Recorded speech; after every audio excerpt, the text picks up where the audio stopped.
নমস্কার, আমি সায়ন্তিকা। গোটা 2 বছর ধরে এই ধরনের অন্যায় অত্যাচার করে চলেছে ভোলার উপর। বাংলার সংস্কৃতি পর্যন্ত কলঙ্কিত করে তুলেছেন। এর আমরা তীব্র নিন্দা করি এবং ধিক্কার জানাই। অভিষেক ব্যানার্জিকে গ্রেফতার করুন। শুধু সায়নী ঘোষ একা নন, আমাকেও সে বাজে প্রস্তাব দিয়েছে। তার লালসার শিকার অনেকে। এবার লাইভে এসে ক্ষোভ প্রকাশ করলেন সায়ন্তিকা ব্যানার্জি। অভিষেক ব্যানার্জির বিরুদ্ধে একে একে বেরিয়ে আসছে চাঞ্চল্যকর তথ্য। আমি একটি সতর্ক বার্তা দেওয়ার জন্য এই ভিডিওটি করলাম। তাদের তথাকথিত অসভ্যতামির ধারা অব্যাহত রাখতে তারা আবার সায়নী ঘোষ, মিমি চক্রবর্তী আর এখন সায়ন্তিকা ব্যানার্জি কেউই অভিষেকের নজর থেকে বাঁচেননি। কিছুদিন থেকে সায়নী ঘোষ ও অভিষেক ব্যানার্জিকে নিয়ে অনেক রটনা উঠছে। টাকা নিতে একসঙ্গে ফ্ল্যাট কিনেছেন, এমনকি সায়নী ঘোষ নাকি গর্ভবতী। শুধু তাই নয়, মিমি চক্রবর্তীকেও নাকি বাজে প্রস্তাব দেওয়া হয়েছে। আর একবার মুখ খুললেন সায়ন্তিকা। তিনি বলেন, 15 বছর ধরে এসব সহ্য করে আসছি, আপনার অভিষেককে গ্রেপ্তার করুন।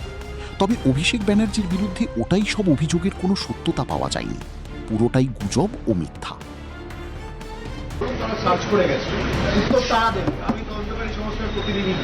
কলকাতার রাজনীতিতে ফের নজিরবিহীন নাটক। এবার যুব তৃণমূল নেত্রী সায়নী ঘোষকে রীতিমতো ঘাড় ধাক্কা দিয়ে নিজের বাড়ি থেকে বের করে দিলেন অভিষেক বন্দ্যোপাধ্যায়।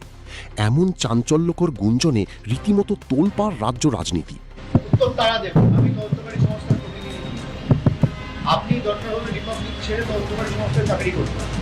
লুকিয়ে রেখেছি কি না আমার পুরো বাড়ি সার্চ হয়েছে, উত্তর তদন্তকারী সংস্থার প্রতিনিধিদের জিজ্ঞেস করুন। খবর চাউর হতেই ক্যামাক স্ট্রিটে অভিষেকের বাড়ির সামনে উপচে পড়ে সাংবাদিকদের ভিড়। বুম আর ক্যামেরার ঝলকানির মাঝেই হঠাৎ দরজা খুলে বেরিয়ে আসেন স্বয়ং অভিষেক। চোখে মুখে স্পষ্ট রাগের ছাপ, আক্ষরিক অর্থেই তিনি যেন রেগে আগুন। উপস্থিত সাংবাদিকদের দেখেই মেজাজ হারান তিনি। উচ্চ স্বরে ক্ষোভ উগরে দিয়ে অভিষেক বলেন, আপনারা এখানে কি করছেন? আমার বাসায় সায়নী নেই। এসব ভিত্তিহীন খবর নিয়ে আমার বাসার সামনে একদম ভিড় করবেন না। সাংবাদিকরা প্রশ্ন করতে গেলে তিনি আরও কড়া ভাষায় বলেন, আপনারা কেউ তদন্ত অফিসার না যে আমাকে জেরা করবেন।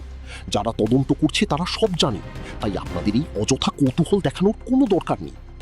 এইটুকু বলেই সশব্দে দরজা বন্ধ করে দেন তিনি। আচমকা অভিষেকের এমন রুদ্রমূর্তিতে হতবাক উপস্থিত সংবাদ মাধ্যম। দলের অন্দরে ঠিক কি চলছে তা নিয়েই এখন ঘনীভূত হচ্ছে রহস্য। আমি কেন্দ্র তদন্তকারী সংস্থার সম্মুখীন হয়েছি এখনো পর্যন্ত 8 থেকে 10 বার।